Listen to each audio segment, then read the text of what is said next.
and I'm back. More than a little late because I gotta tell you, I had a big problem trying to decide which stupid image I was gonna use for this podcast. But it's time. I'm gonna share with you the adventures I had on my recent trip. Have a bunch of pictures, have a bunch of video.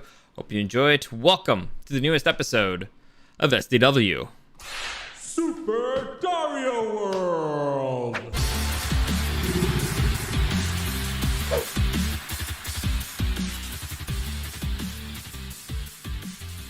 Alright, so for those of you who don't know, I was recently in Colima, Mexico. For those of you who don't know where Colima, Mexico is, basically in the middle of the country. If you know where Guadalajara is, it's like an hour away, maybe two at the most. Depends on traffic, I guess. But yeah, basically middle part of Mexico on the Pacific side. So there you go. Like it's a small, very tiny state, but there's a lot of stuff to do there. It's very beautiful. I was very impressed. A buddy of mine moved out there about a year ago, and he's been nagging me to go. And I was like, you know what? Finally, all right, I'll go check it out. And I do not regret it because it's a lot of fun. It's not at all what I expected. I learned a very few interesting things. But before I get into that, let me just give you a quick reminder that any comments, questions, or suggestions, you can find me at Super Dario World on YouTube and on Twitch, streaming at 10-ish. Like I said, today I was a little late because I honestly could not make up my mind on how I wanted to show certain things. But whatever. In the end, this is what you're gonna get. I ended up picking the pick that I did for displaying everything. And whatever. You know what? You guys don't care. But that's where you can find me. You can be a part of the chat. You can send me comments, questions in live while I'm here.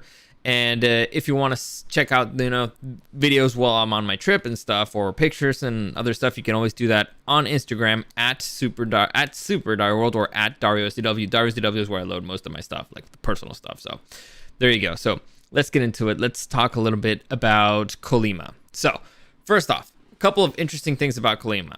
Well, I guess I could do this like this for a minute. So interesting things about Colima. Three things that I learned if you're gonna go there. One. Cops are kind of cool in a way, but it's also kind of dangerous in a way. So everybody out there drinks and drives. Like everybody, because the cops aren't really focused on stopping people who are drinking and driving. The cops are more like worried about others. They're there to serve you more than they are there to punish you stuff. So they're there for like real dangerous criminals, let's say narcos and stuff. It's just basically there to keep the peace. But if, let's say, you end up getting in a situation where you're in trouble and you've been drinking and driving, they'll actually help you out. They're there to make sure you're safe. So it's one of those things that I was torn. Like, I don't know if this is a good thing or a bad thing, but I'd rather have a situation with a police officer where I feel like he's gonna help me instead of I have to avoid him. So I guess that's fine. Second thing that I learned, there's a few phrases that don't make sense in their particular type of Spanish. In English, I can't explain it, but there's a few phrasing things that I found interesting. Like, for example, in Spanish, in Tijuana Spanish, when we say pelado, it means easy. Pelado basically means, directly translated, it means peeled. Like, it's peeled, so it's easy. Like when you're eating a fruit and it's already peeled, it's easy to eat. Over there, peeled means means difficult. So or pelado means difficult. So I ran into the situation where it's like, oh yeah, is this place easy to find? Oh, it's está pelado, like it's peeled. So I thought it was gonna be easy. Turns out not so much. Turns out it's kind of the opposite. So again, if you're from the Tijuana region or any other reasonable part of Mexico, it means the opposite. Third thing that I learned, and actually you can see it on this picture here, there is, when they paint the streets, they paint it yellow. They don't paint it red. Yellow means you can't park there, which again is really weird for everybody who grew up here. Well, like in the northern part of Mexico or in the U.S., because red means don't park. Yellow means it's okay for a little bit here, or if you go into that establishment. Here, yellow means no. So all right, it's one of those interesting peculiarities that I noticed there. The city is very cheap. It's very affordable. It's very beautiful. There's a lot of stuff to do. So I highly recommend it. The tourism took like a big hit. I mean, there's still got a bunch of surfers that go out there because, again, it's great beaches to go out surfing. But it took a hit. So let's just go through kind of the things that I went through to my trip. So I arrived there. I was picked up by my buddy Gil. And here's still a shot for me from like the airplane. You can see it, the city from above. This land is super fertile. I mean, extremely fertile, because as you can see back here, those are 2 volcanoes. Now, one volcano is still kind of active, and meaning that it's still, there's still like a little bit of ash coming out of it every once in a while, and the other one's inactive. So one's like the fire volcano, one's the ice volcano, because it has snow and stuff. So because of the active volcano, this land is covered in ash, it gets covered in ash every once in a while, which makes it extremely fertile, as you can see, as far as the eye can see. Like this is the populated part. You should see like the deep jungles there. It's extremely beautiful. It's extremely impressive, and anything and everything can grow there. So very beautiful, very lush place. The first thing we did was after we left our bags, well, my bags, we went to a cemetery. Why? I don't know, because my buddy Gil was like, yeah, let's go to a cemetery. I was like, okay, I guess this is what you do when you're in Colima. You go check out the cemetery. And it's cool. It's like, Colima's like the third city the third city that was created in Mexico. So this is a very old cemetery. We got to see some tombstones that were hundreds and hundreds of years old. Some of them were like already destroyed by the elements. So, okay, cool. I don't know why this is the first touristy place that he took me to, but all right, checked it out. And I got like a few good pics. And again, this is one of the curses of my life. Like personal pet peeve, I'm never gonna get like a cool picture of myself, because this is a picture that I took with my buddy Gil. Like, check that out. That's a kick-ass picture. That's like even if I bounced it a little bit more, it'd be a little bit better. But it's fuck it. It's not my picture. I don't give a fuck. But I took it and I was like, man, that's a kick-ass picture. I wish somebody would take that for me. But no, it's I'm never gonna get those. And I fucking hate it. Anyway, moving on. So like the cemetery was kind of cool in its own way. It had its own charm.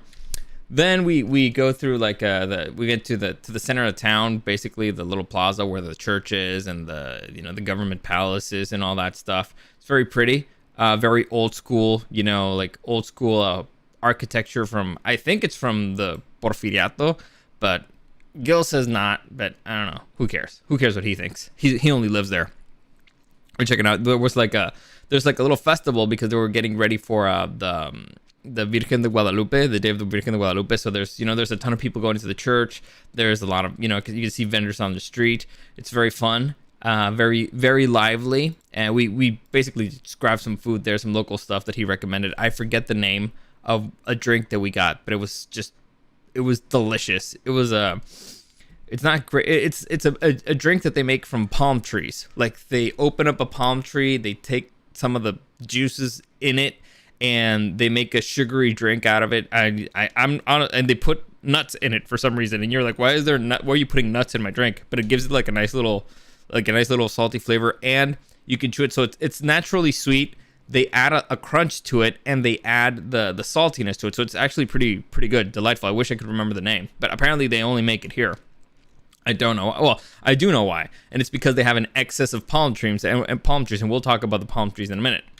Then, as you can see here, the plaza, and again, this was still early, but you can see there was still like a lot of movement going around. And this is a very tiny town. Next, we went to this house, and you can see like this is just personal. That dog you can see right there, his name is Ube, and he is the son of one of my dogs. So I was very excited to see him. Look at him; he's a good boy. And if you've seen any of my Instagram stories, you've probably seen like my dogs. He looks exactly like another one of my dogs. Like you could tell that they're related. And so like, except that he's a good dog and he's nice. The other one that we have he's kind of like let's say a naughty boy. But yeah, I'm just sharing that because I was excited to see him. All right, so that's day number 1. Let me see. Where was it? Day number 2. Oh no! After that, we went to the Echo Park. So basically, it's the zoo, and the zoo was very interesting, kind of dangerous, and kind of sad. Honestly, I felt a little bit bad for the animals because again, the COVID hit, tourism went downhill, and they also changed governments, and they changed to a government who's basically not giving the zoo any money. So it's like, all right, so you're taking away our main revenue. You took away our revenue because of COVID, and you're also not giving us money to help maintain this place. So it's kind of in a bad state. And also they couldn't take any volunteers. They used to have Colima used to have a lot of volunteers from Europe and stuff because they could come in.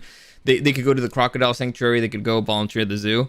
but not anymore because, you know, travel restrictions, COVID, and all that stuff. So they basically got hit by every which way, which kind of, it sucks because the ones that are paying the real price here are the animals. But still, it's an interesting way to deal with animals because you're super close. And I'm 100% sure that that's not very safe. But if you're a crazy person like me who likes being close, you don't really care. Like, I know that I'm a weirdo, and I know that I don't really care about safety and stuff in that particular regard. But if you care about it, it's I don't know. To me, it's a better experience. So, as you can see, you get the petting zoo area, and you know the gate's kind of falling apart, so the baby goats get off, so you could actually pet the baby goats. You can see that there's animals just mixing up. There's pigs and warthogs going into where the goats are. You can see it, like it's nice. This is like a normal petting zoo area. Things start getting a little bit crazier in a minute. So you see, I bought some carrots, so I was feeding the animals and stuff, and you get to see again like a turkey just walking around. Another bunch of pigs. And this pig was about to get it on, as you can see. Yeah, he was. I don't know why I took it. So then we got to see this Falker. All right. So this guy right here, he's a big boy. As you can see, that's a big ass goat. That goat probably weighs as much as I do. That's a mountain goat. That thing could kill you. And I was unfortunately not able to get it on video because I, like an idiot, stopped recording because I wanted to switch to myself. But this dude could easily just jump that thing. I mean, if you've seen a goat jump, you could see that, yeah, you've seen a goat jump. Like, look at the muscles on this thing. This thing could have killed us. And it could just easily jump. In fact, no, not it could. It did. It easily just jumped through one fence and another just because it could. Look, check it out. Here's like a little pig, like hanging out. I tried to touch him, but he blue balled me. That pig blue balled me from the touch. He just moved around. So roosters walking around. So like I said, most of these animals just get out if they wanted to, but it's fine. Look at goats are not that dangerous. The big goat is, but this rooster not really that dangerous. The pigs are a little bit dangerous, the big ones, and they kind of really did not like us being around so much. So that's one of the reasons why we left. But I really wanted to get a shot of the big one jumping. Oh, see, here you go. Like this pig right here. Not happy we were there. You can't really see it in the video as much, but it was like a mean mugging us. Anyway. Yeah, so here it goes, like a little baby goat. I had a lot of fun here. Like I said, this seems like a cool area for little kids if it wasn't because of the giant other goat that could just jump around and be free or whatever. So here we go. I was like, all right, I'm determined to get a shot of that dude jumping. I really wanted to get that shot of the dude jumping because it looks really cool. It's like a big ass animal that's just jumping around, so it shows you like how unsafe this place really is, or how fun or how cool it is. So I was trying to get closer. I managed to get close enough to do like a nice little shot of me walking by, and as you can see, he's just like, "What are you doing here, you son of a bitch?" It's mean mugging me in a way, and I know you guys can hear it, but one of the things that's menacing is like the breathing, kind of like that. And so I was unable to get the shot of him jumping, and I could hear the pigs start mean mugging me as well. So I was like, you know what? Let's just move. Like, all right, I took a risk. I was not able to get it, and so it's time to get out of here. Then as we walk around the park, we discovered a giant dinosaur, like a giant a sculpture of a T-Rex or whatever. Why was it there? I don't know. My buddy Gil has been there a bunch of times and he'd never seen it. So this place is huge, and I mean gigantic. There's a bunch of stuff that even he didn't know was there, like a giant metal dinosaur. And like, I love this dinosaur, but it's like a little park for kids, for them to hang out. And then we found some zebras and gazelles and stuff. And the zebras were pretty cool. You know, the animals just walk up to you. I think they're so not used to humans being there, they just come up straight up towards you. There was a donkey there that was really upset that we were there for some reason with the zebras. But it was like, oh, hey. In fact, I guess I could put the audio for that one. Like, let me just do it here for you. Like, there you go.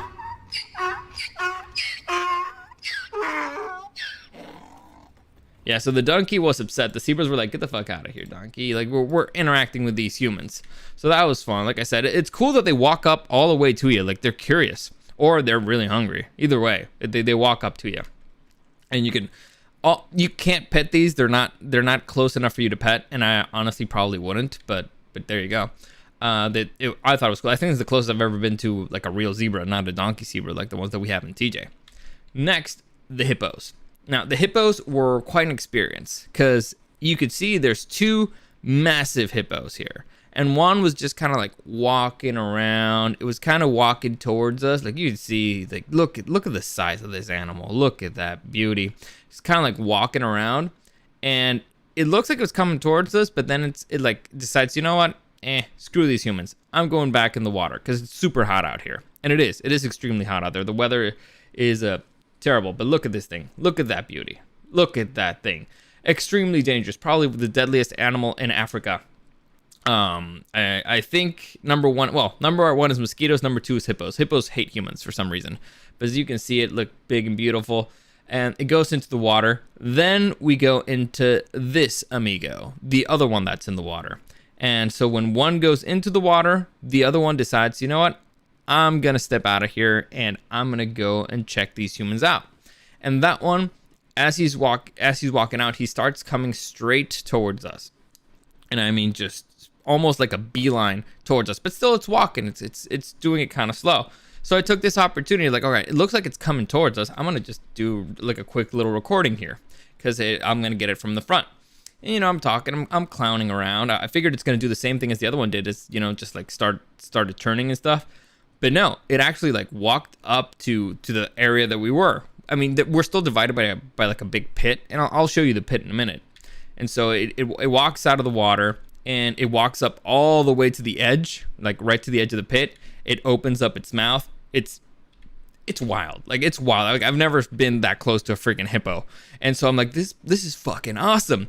But the hippo did not look very happy. And so I'm like, all right, I gotta check this out a little bit. So I as you can see, like this is what separated the hippo from us. So you can see the hippo. This is a tiny little wall, and there's kind of like a pit there.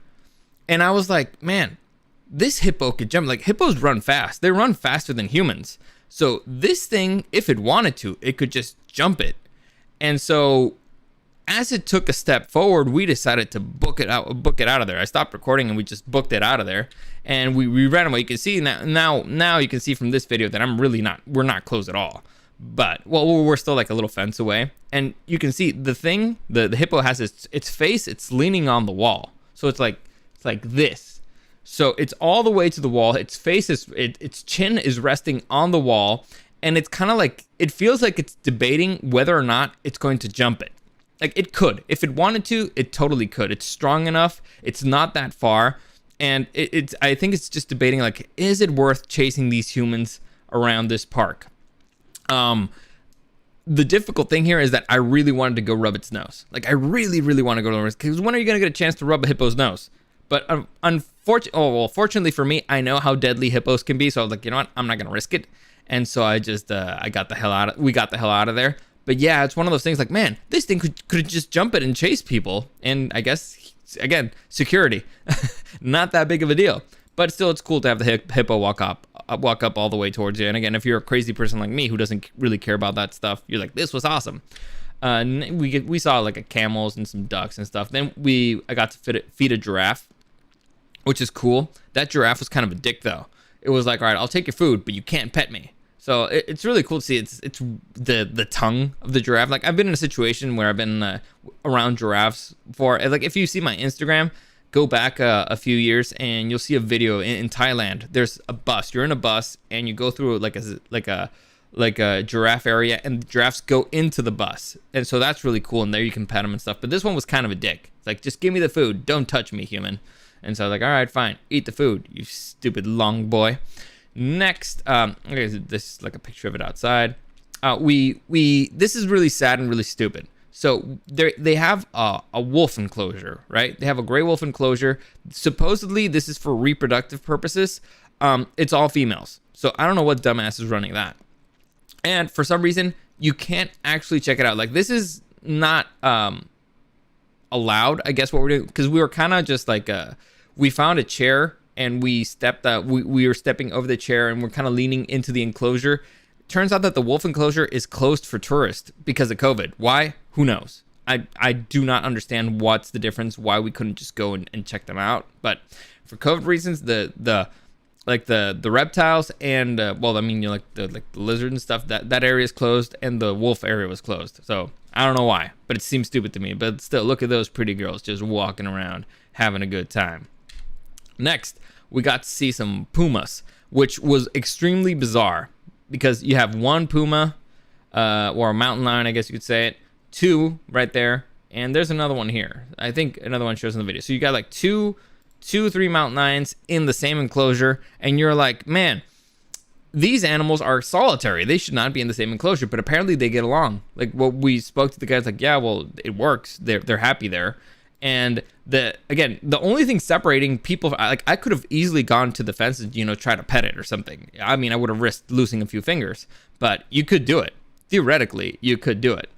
Let me see if I think, oh yeah, I think I have another video. Yeah, see, 1, 2, can you see the third in there? 1, 2, no, but yeah, there's literally nothing stopping you from going there and petting it. It's wild. Colima's wild.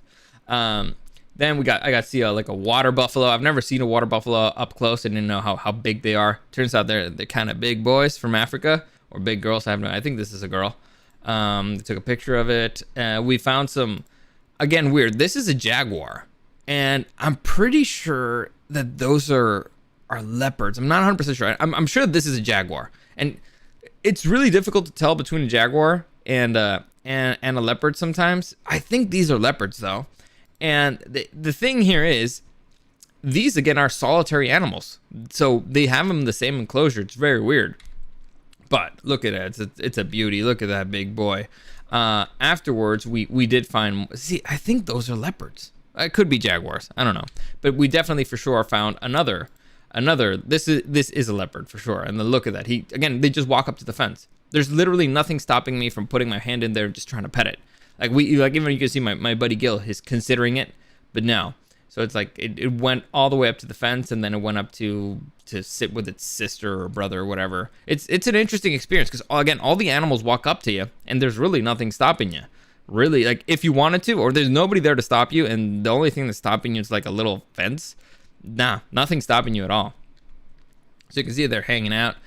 Then we saw the biggest tiger I've ever seen in my fucking life. This is Siberian Tiger. This boy was huge, and I mean gigantic. That's the biggest cat I've ever seen in my life. This doesn't do it justice, and you can't really tell. I guess I should have taken a picture with it, but the thing, it was over, like its height, it was above my waist. Gigantic animal, beautiful. And here's where you start getting sad. It's like, man, look at the condition of this poor animal. He looks really skinny, and for a tiger, that's no good. You don't want to have a hungry tiger.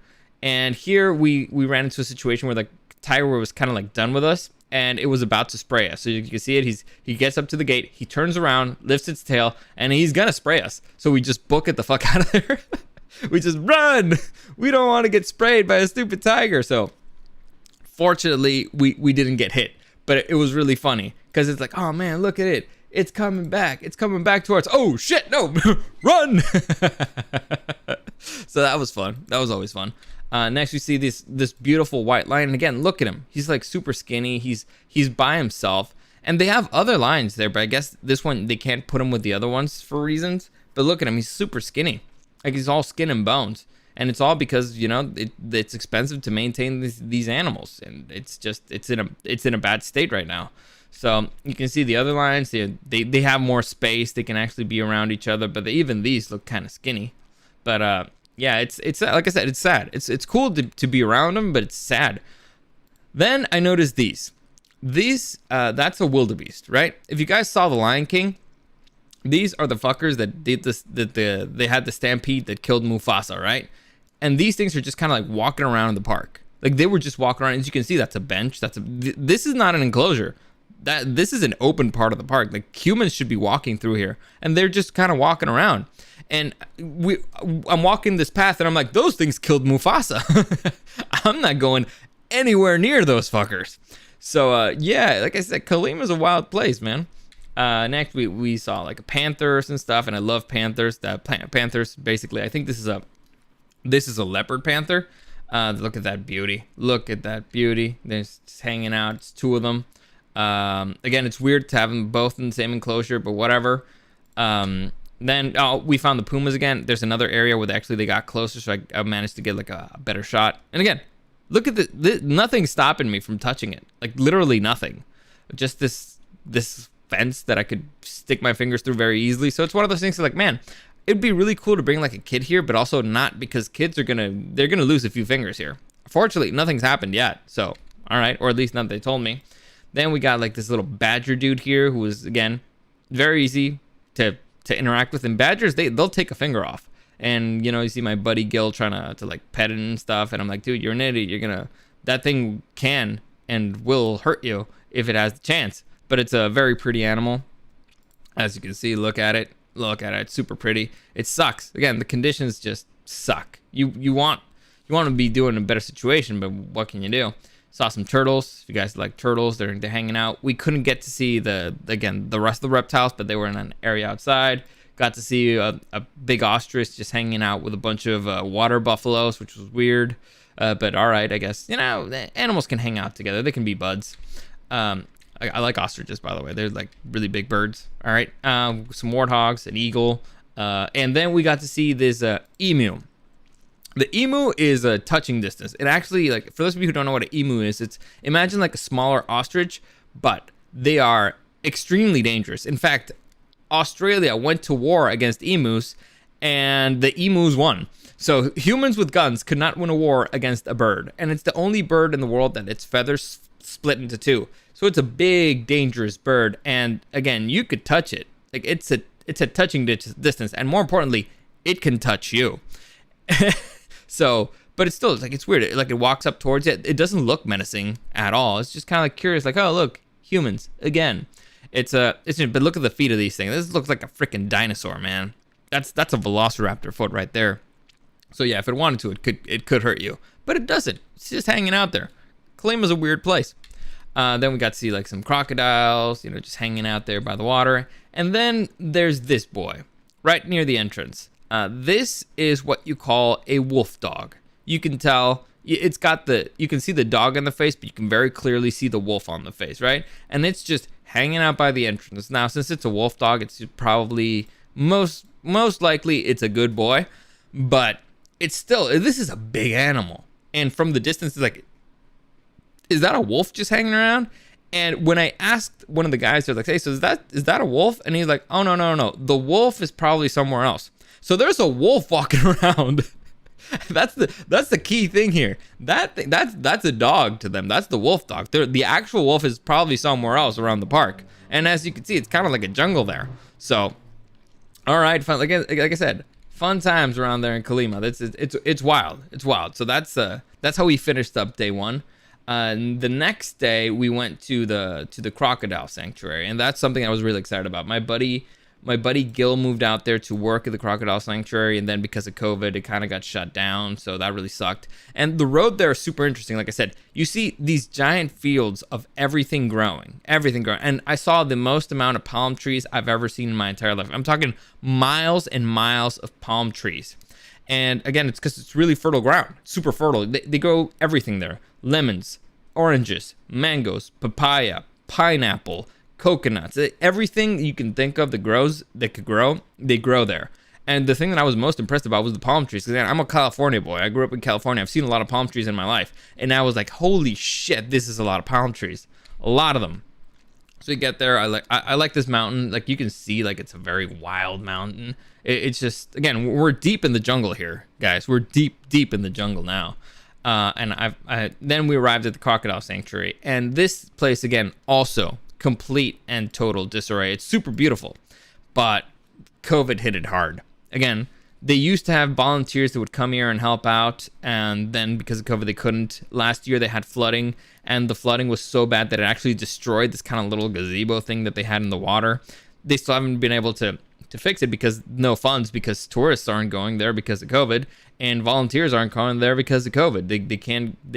And the government took away their help. So it's like one of the things like, all right, so I need people in order to open up to have more people to come in here, but I can't hire people because we lost all our money and you aren't giving us funds in order for us to hire people. So again, it's a clusterfuck. They're getting hit in every direction. And as you can see in this big lagoon here, there's about 80 crocs, full-grown crocs in the water there. And it's kind of, and I'll get into like a little bit later, but let me just pause it here real quick. Here, this particular area right here, this is a feeding area. So as you can see, there's gates behind it, but I'm over the gate. There's a door there that lets you go through, and apparently the door is broken. The guy who works there is like, well, who lives there, he's like, oh yeah, don't worry about it. The crocs don't come out because, I mean, why would they?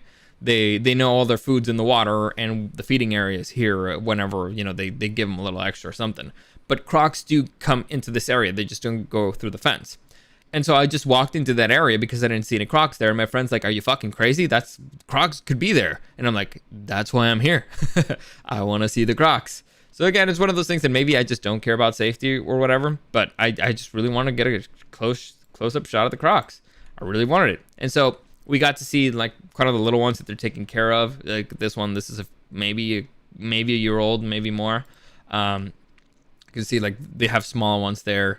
And, you know, look at the little baby ones. These ones you could actually, like, touch. Because, I mean, they'll bite you. And it'll hurt a lot. But you can actually, like, if you grab them in a way, they won't be able to bite you. Fortunately, for those of you who, if for those of you who know, I have a Nile monitor who's also a very angry boy. So if you know how to grab one of those, you're fine with the crocs. But you could feel the muscle. You could feel the strength. You can feel the anger. It's like, grrr, let go of me, human. And it's fine. It's understandable. But, I mean, we weren't going to hurt it or anything. So you got to pet it a little bit.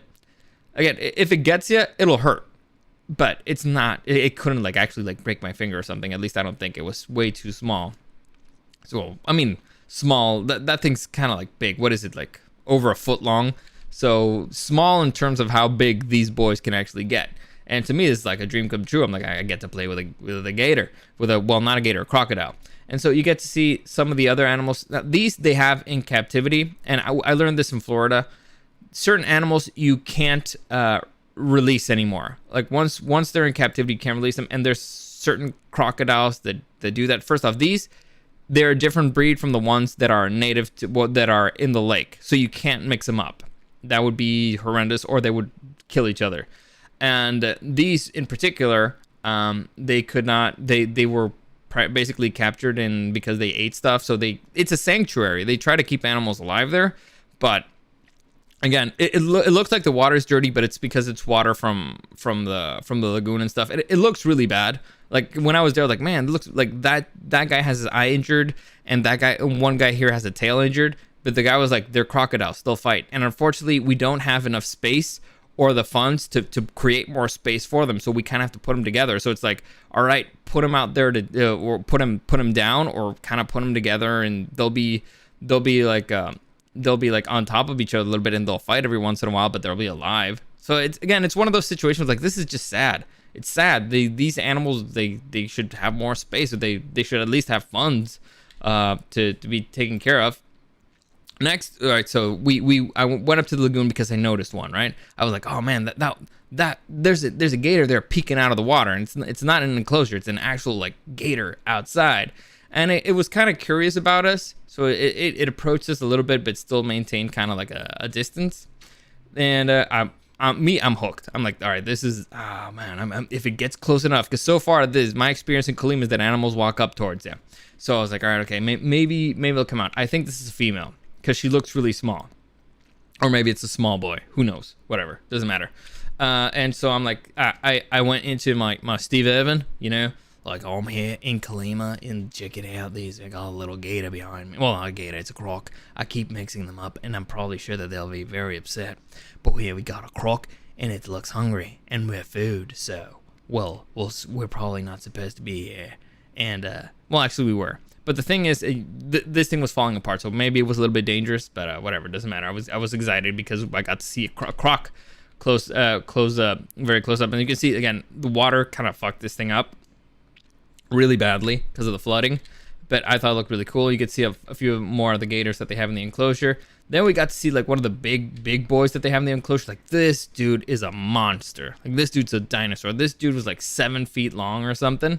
He's a big boy, a really big boy. But again, different species. You can't mix him up with the other ones, and it sucks. It sucks. But at least he's alive. He's like over like 30 years old or something. He's a big boy, and it looks like he's been feeding quite well.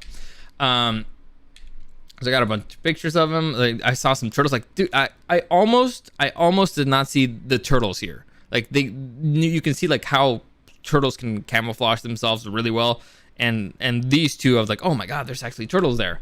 Then we found like a bunch of bats, like because we're exploring the spot, because the spot's basically closed, and we're going through it, and we just found like a room full with bats, and they're flying around, and we're like, man, like, it's scary. Bats are kind of scary, but they are actually like, they're more scared of us than we're of them. They're actually pretty sweet in a way, and we're not in their food chain, so it doesn't really matter. And so my buddy Gil was like, all right, I'm gonna get close to them. I was still a little bit skeptical about it, but he walks up towards them, and he just shines a light on them and makes them fly. So this actually looks pretty cool. Like when he pulls out the light and they just start flying around everywhere. I thought, like, man, that's like that. I thought that looked pretty cool. So I was like, yeah, you can see them. They just start flying around. It's cool, like having all those bats flying around. It's eerie because I don't know why we have this natural fear against bats, but it looks pretty cool. We walked around, and I'm not there. I'm just whispering, and I guess the camera couldn't pick anything up. But yeah, it was a fun little extra that I did not expect to see. You can see here like a skull of a full-grown croc, how big they are, those big boys. And then we get to a situation where we start seeing more crocs in the water. They've noticed that there's humans around, and they started getting a little bit closer. So this guy is actually kind of a big boy, and I think I'm in a very far shot here. But there you go. That's how he kind of looks. This is a big boy. This guy's name is the Pirate, and it's because he's missing an eye. The reason why he's missing an eye is because he got in a fight with the biggest croc there, and he ended up losing an eye. But this is at least a 7-footer. He's a 7-foot big boy. And so you look at that guy. Look at that monster. He's gigantic, beautiful, wild. And the only thing that's really separating him from us is the fact that we're on top of the pier and he's in the water. So fun times. And then I started noticing that there's other gators around. Like there's one gators. Damn it, I keep saying gator. Crocs around. There's another one back there, a little one. So this is the picture that I took. I'm like, look at it. Look, it's big. Then we found the biggest guy, and on the other side of the pier we found like the alpha there. This is probably like an 8-footer or something. This is the biggest boy in there, and he is scary. But his name is Chicado, like basically is like well, Chicado. How do you translate Chicado? Like not. It's basically who lets himself be loved, or something like that. Like it's like, oh yeah, if you're gonna feed me, I'm gonna eat it. So I'm like. He's like nice, but he's like a big fucker. I still would not mess with him. Like you heard the story of him just taking out the eye of the other second biggest one. So there we're hanging out. We're here with this croc. This is the biggest croc in the lagoon. He's a big boy. Number 2 is right over here. His name's the Pirate. You can check him out. Look at him. Look, he's just chilling. Like they're very clearly divided in their territory. One's got one side of the pier, one's got the other. And one clearly knows who would lose in this fight because they already lost an eye. And so the guy who works here then was like, all right, I'm gonna get some fish so you can see him eat, because they taught this guy like the trick of feeding him. And I want you to hear this, like the noise that the crocodile makes. Like, right.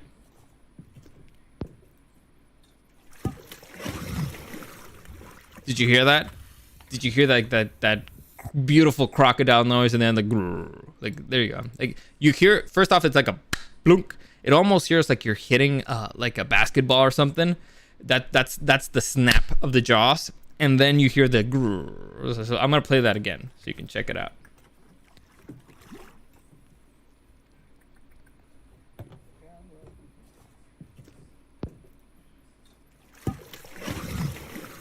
Look, isn't that just like the most beautiful sound in the world? And so once I saw him do that, I immediately went, "Can I feed him?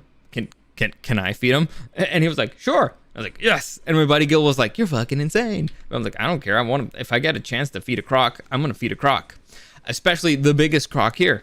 And so unfortunately, we had kind of like a misunderstanding, me and the croc. But before I get into that, let me just because the croc kept looking at the guy who lives there. He kept looking at Chewy here. So I'm like, man, it sucks, because when it jumped kind of looking at Chewy. So when I dropped the fish, we were not connecting. And so you can see, I'll just show you the video, and then I'll tell you a little bit about my experience and how much it sucks to have Gil recording. In fact, I'll show you Gil's recording just so you can see the difference. Like, look at this. This is Gil's recording. He's like a mile away, right? He's a mile away. And he's trying to see, So we were disconnected. And I was upset. I was like, nah, man, I missed it. I missed my shot. And this is how Gil's ones looks, right? So there's you get to see the croc is just swimming around. It's getting in there. And unlike him, I'm not afraid of getting in there. I'm like, all right, I'm getting the shot. And so, interesting thing. The water, like I said, it's a lagoon. The scary thing is, for me, when I got to encounter the croc, because it's very scary to see that thing jump towards you. But the scariest part to me was when I first tried to get its attention, the croc went underwater. Here again, you can see it a little bit better here for Gil, how it looks like to have just this big giant monster just looking at you, like looking at the food and like, oh, I'm gonna. So again, he moved, but whatever. So I'll let the jump happen, and then I'll share my. Look at that lucky bastard! He actually did get the shot. Hate him. Then all right, so. The funny thing here is, I guess I can go back to the other one. Yeah, that one. Sure, whatever. So the funny thing is when I first tried getting its attention and it moved towards my area, because it was in a different area, it went underwater. So it just disappeared.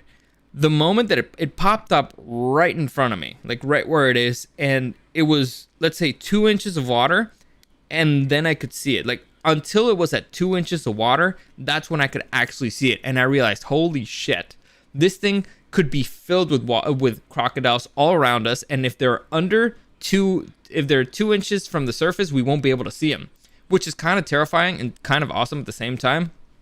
And again, this whole experience of seeing a dinosaur just pop up right in front of you, like emerge from nothing, like stepping into the light, it's wild. It was fantastic. I loved it. I loved every second of it. It's one of those things that I'm never gonna forget. Just seeing a crocodile appear right in front of you. It makes it super scary to be in water again, but who cares? It's awesome. And so we started noticing other crocodiles popping up, and we started counting them. 1, 2, 3. I believe it's 4, 5, 6. There was one around there. Gil says there's one around there, like 6, 7. We got the big boy right here. There's another one, 8 and 9. So there's 9 that we could actually see. 10 probably that we could see. So we decided, it's time to get on the boat and just get in the water. So we can see 10 crocs. Let's just go into the boat and start exploring stuff. So we get on the boat and we're doing like this little boat tour thing. Basically, we're just going around the lagoon, and we're gonna try following I was gonna say gators again. Gonna try following some crocs. Yeah, they're probably around. Maybe they'll get close, maybe they won't, because who knows? Crocodiles, tend to not like humans. We're not in the food chain. And that's when we were, this place is just beautiful. It's just big, beautiful, a bunch of surrounded by nature. You're in the middle of the freaking jungle, but there's electricity there. It's really interesting there. Colima has really great roads, really great utilities, and they're free. Now, for those of you who are from TJ or whatever, you know that you have to pay to use the roads sometimes. If you're going to go from Tijuana to Tecate, you can use the free road, or you could pay to use the good one. Here, everything's free, and the roads are fantastic. And there's electricity pretty much everywhere. Like, this is the middle of the jungle. You can see, like, electricity. Then we noticed, this is called, like, it's an Águila Pescadora, so it would be, directly translated, it would be like a fisherman eagle. And it was fishing. Like, it was in the middle of its hunt, and I was like, I'm gonna get this motherfucker in the middle of his hunt. So I was tracking it. I was tracking it the whole time. And it's you can tell it's far and it's against the sun, but I was not gonna give up. I was gonna get my shot. So I just keep following it along. This while we're going on our tour, and I'm looking around for gators, and I'm like, I'm not gonna miss this stupid bird fishing, and I finally caught it. So you can see here the shot. It's not the best shot in the world, because again, it was kind of far away. It was almost on the other side of the lagoon, but it was fishing. You could see it. It's considering it. It goes up. It's getting ready. And then, all right, it's like, I see something, gets prepared, goes closer, gets ready for the shot, and boom, goes down. Water, comes out with the fish. Comes out with a fucking fish. And I got it. I got the shot. I was like, this is fucking awesome. It's fantastic. So I was very excited about that. I was very excited that I managed to get like a fisherman eagle in action. So that was, again, fun stuff for me. But that was already showed that. As I took a bunch of pictures of the lake because it's beautiful. I managed to get like another like a crane in flight. I actually managed to get a couple of these. Like I said, it's extremely beautiful out there. Extremely beautiful. I have a lot of really, really weird birds. I like birds, so I took a bunch of pictures. Look at this. Look at that. And again, 2 inches from the surface could be filled with gators. You would never know. And that's why I really wanted to put my hand in the water, but I knew I shouldn't because honestly, it was a good thing that I saw the gator just emerge from the water, just appear right in front of me, because it kept me from putting my hand in the water. So again, everything happens for a reason, right? So let's see, like a bunch of birds. This one actually caught it in flight as well, like just as it started. So it's just kind of, you see these things, the block that it's standing on, that thing used to be like the base of the gazebo. It's a big giant brick, basically a big giant cement thing.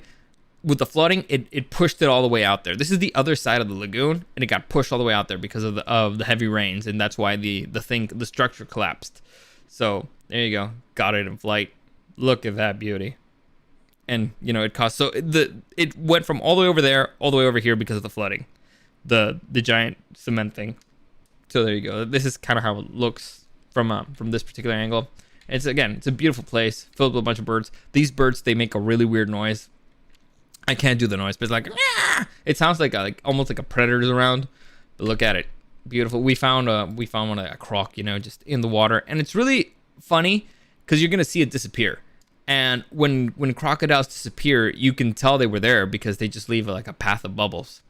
And then things started hitting me, and I remember seeing a whole bunch of bubbles all around us, and I didn't put 2 and 2 together. And then I realized, oh crap, we've been surrounded by crocs this whole time. They just haven't popped out from the water. And so you can see it. It's about to go down, and you'll see like the bubbles, or the path that it leaves behind. I'm pretty sure it's this video.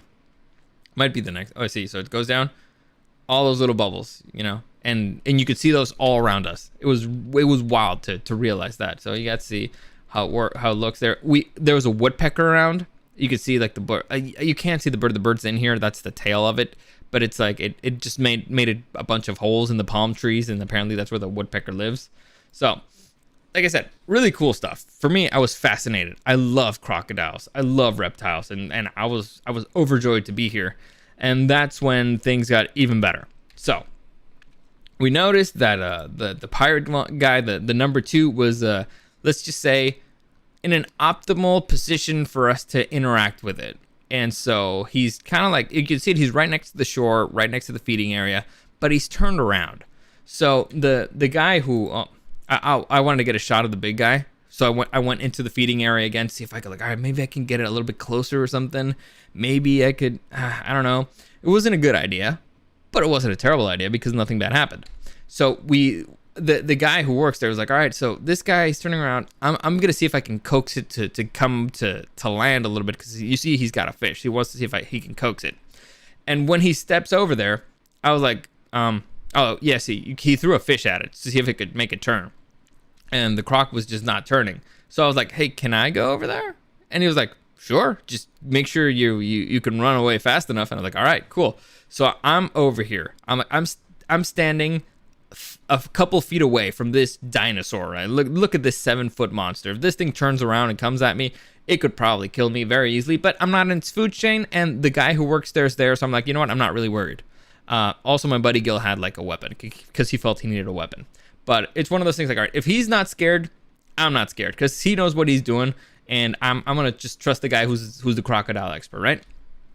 So we're there, and all right, so just look at that, and he's not even turning for the fish. So if he doesn't care about the fish, I'm pretty sure he doesn't care about me, right? Because I'm not in its food chain, and so that's when I saw Chewy grab its tail.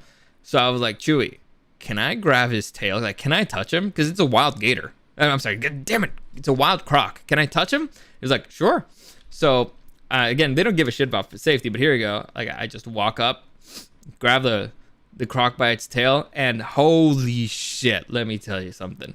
That is one of the most fantastic experiences in my life. Like, I literally have a crocodile by its tail. Like, this thing is strong enough that one slap of it could probably kill me, but I got it by its tail. And I'm overjoyed. Like, this is a dream come true. Like, I'm touching a 7-foot crocodile. I'm grabbing it by its tail. This thing could turn around and kill me like it's nothing. but it's probably not gonna do it because he looks like a good boy. He looks pretty calm. He's like, I'm not bothering you that much. And so I saw my shot, and I just had to take it. And like the idiot that I am, I was like, all right, I'm gonna turn around and do it. Not very smart. You can see Gil's up there. He's like, he's not having it. He's like, nope, this is not for me. I'm not doing it. And he used to work there. And so I was like, I needed proof that it was actually my hand. So you can see there with the gator. Gator. Why do I keep saying fucking gator? Croc. I'm there with the croc. And then we see this. We wanted to coax other ones to come out of the water, and so we ended up feeding another one. I think we have. There you go. So this is a girl. You can tell is way smaller. And we threw a couple fish at it so it would come out. We could see how they feed. Unfortunately, she was the only one that came out, and as you can tell, she's got two pretty juicy fish right there. She grabbed one and then was like, later humans, thank you for the meal. She just books it out of there, as you can see. It's like hang there enough for me to get my shot. And it's like, all right, later losers, thanks for the meal. And so I was like, hey Chewy, could I grab that fish and try to feed the big one again? And he was like, sure, why not? And so I went at it, and I wanted to see if I could feed the big one again. Unfortunately, the results were also very similar because you can see it wasn't looking at me. So it did a jump once. I didn't release. I was the idiot. I don't know. I didn't feel like he jumped enough. So I tried again, and here you can tell kind of he's not looking at me directly. He's kind of looking at Chewy because he's used for Chewy to feed him.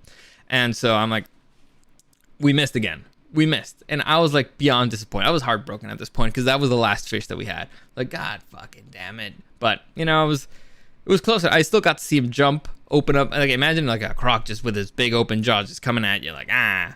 But unfortunately, Gil's kind of like a puss, and he got the faraway shot instead of the one that should be right there. Whatever. Point is, great times. And I really like this mountain for some reason. But yeah, deep in the jungle. Awesome experience. Loved it.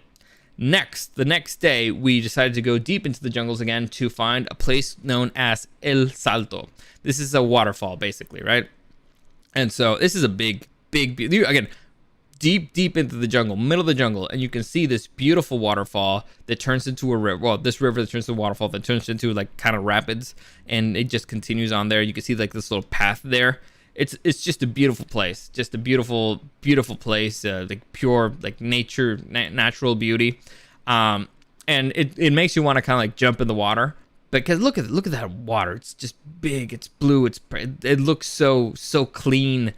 Unfortunately, I've just been in the Crocodile Sanctuary, and I'm like, yeah, I know there's crocs here, and I'm kind of in the middle. We know we're in the middle of the jungle, so there's got to be something like.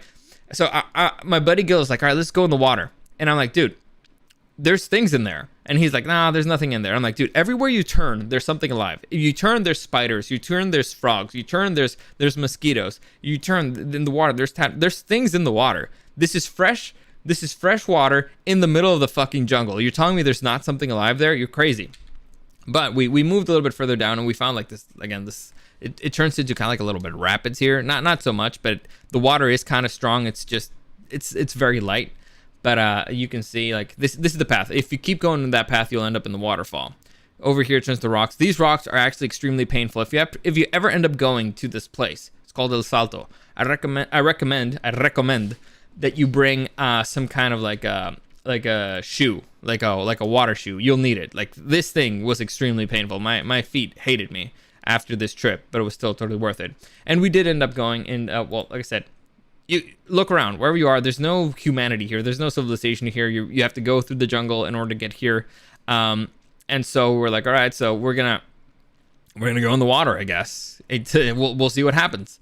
And so we went into the water. We got this evidence that I actually did go in the water because I knew that they weren't gonna believe me. So we went up this path to where the waterfall was, and then we swam back. I don't know what the hell kind of camera they used to record us, but it's terrible.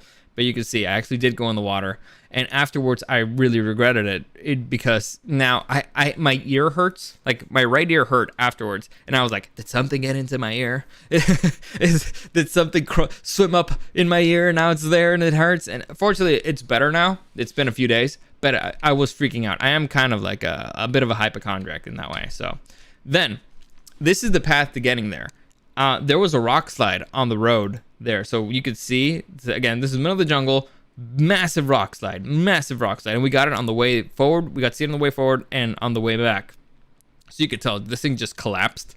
Let me see if I can the third one is the one on the other side. So you can see just massive boulders fell, and the cool thing is you can see the thing on the other side. So check this out. This is the other side. This is the way coming back. Look at that, just giant boulders that went through and destroyed the road.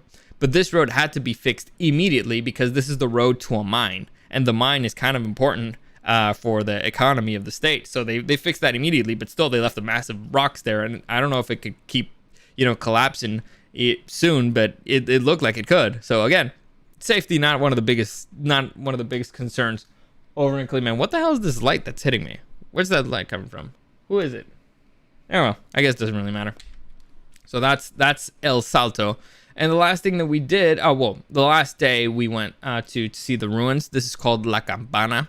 You can tell like these big ruins. And if you've ever been to like Chichen Itza or something, the pyramids are very different. They're kind of like smooth. Here, it's basically they just put a bunch of rocks together in a formation, but it looks kind of cool. And they have the volcanoes there in the background, so I thought that was awesome. So we were exploring. This place is big. This was actually like a city, and so we go through the ruins of the city. I'm not exactly sure even what civilization lived there, but I thought it was awesome. Look at all that. Look at it. Just you could actually tell, like, okay, maybe this was the plaza. This is where they played the games, and it's kind of built in a very interesting way. And so I wanted to get this pic, with the two volcanoes in the back, the snow one and the fire one. And like I said, this place is huge. The design is pretty interesting.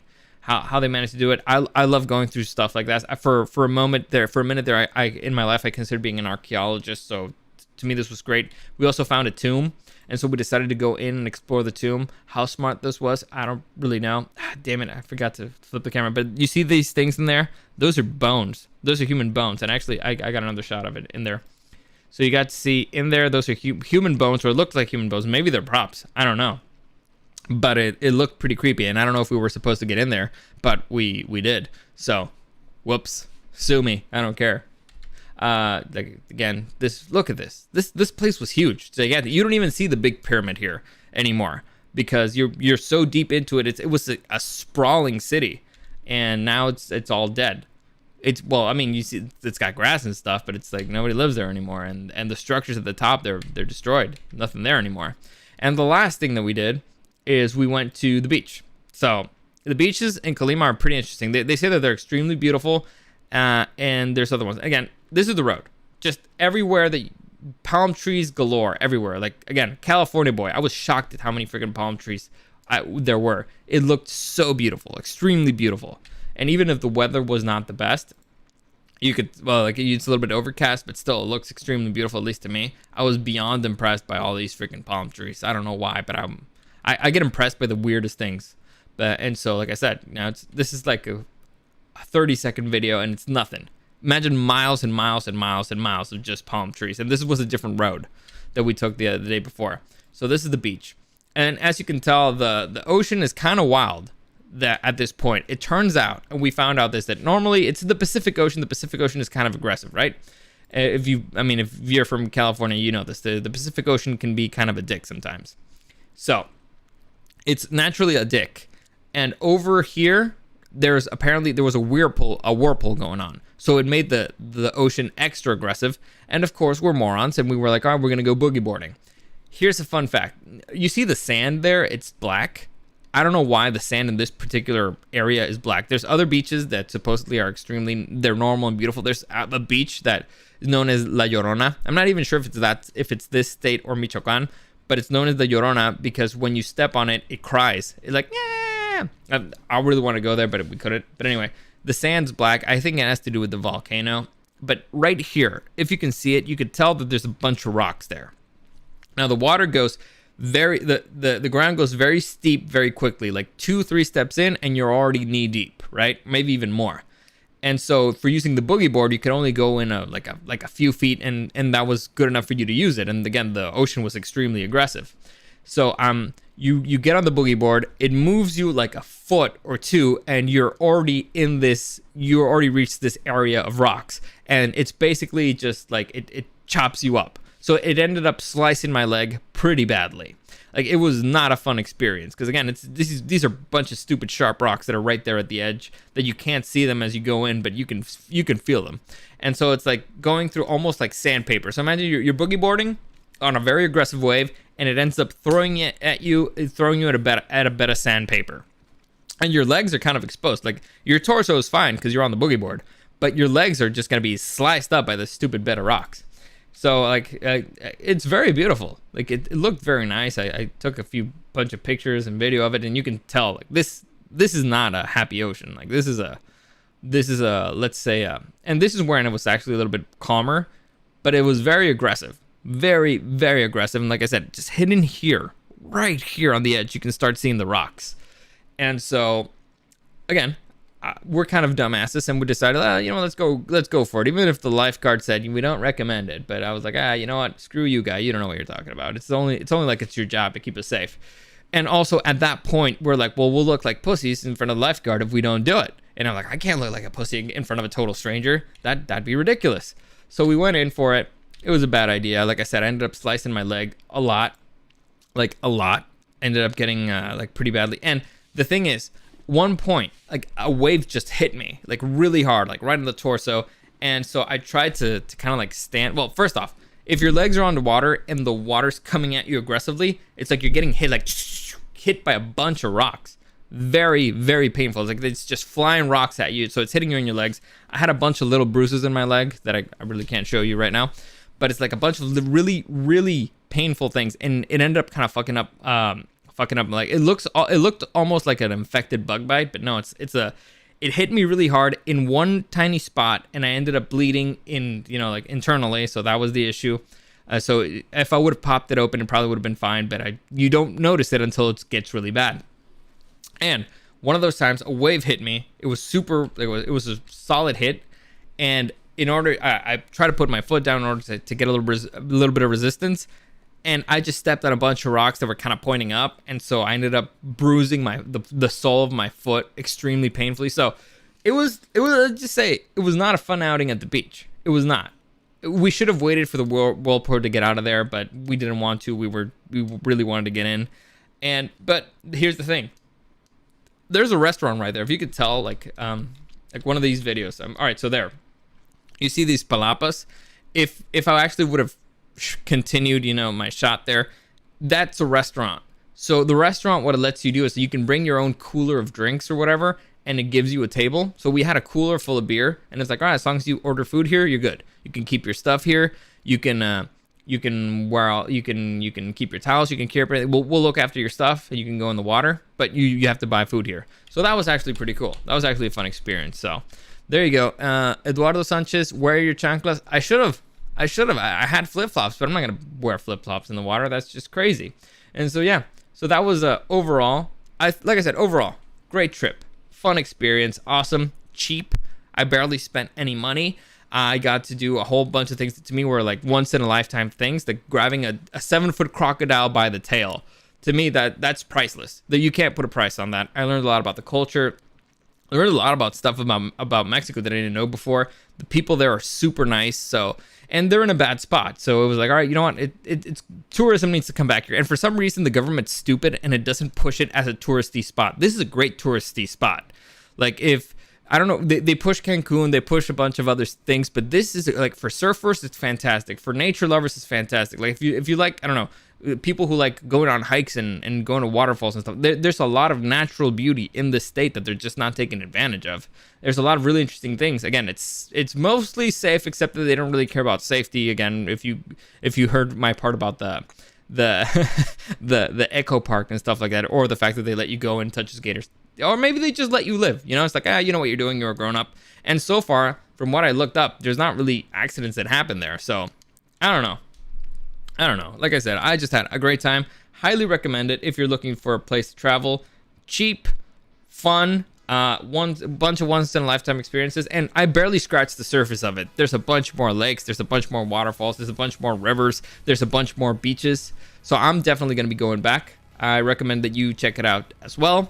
And that's it for today. As always, any comments, questions, or suggestions, you can find me at Super Dario World on YouTube and on Twitch, streaming Monday, Tuesday, Wednesday, Thursday, Friday, at 10 a.m. ish. Sometimes it'll be a little bit later. So today I'm gonna go watch Spider-Man. So I'm gonna give you a review on that. I'm probably gonna do spoiler free, maybe the first half, and then with some spoilers in the second half. I already saw the news, and I already have a few spoilers. So I'm not as excited to go see it, but whatever. Stupid people, you know what? Stupid newspapers, you fucking suck. Also, if you want to send me something privately, you can do that on Instagram, or if you want to check out pictures from my other trips on Instagram at DarioSDW or at Super Dario World. As always, thanks for joining me, and I'll see you again next time.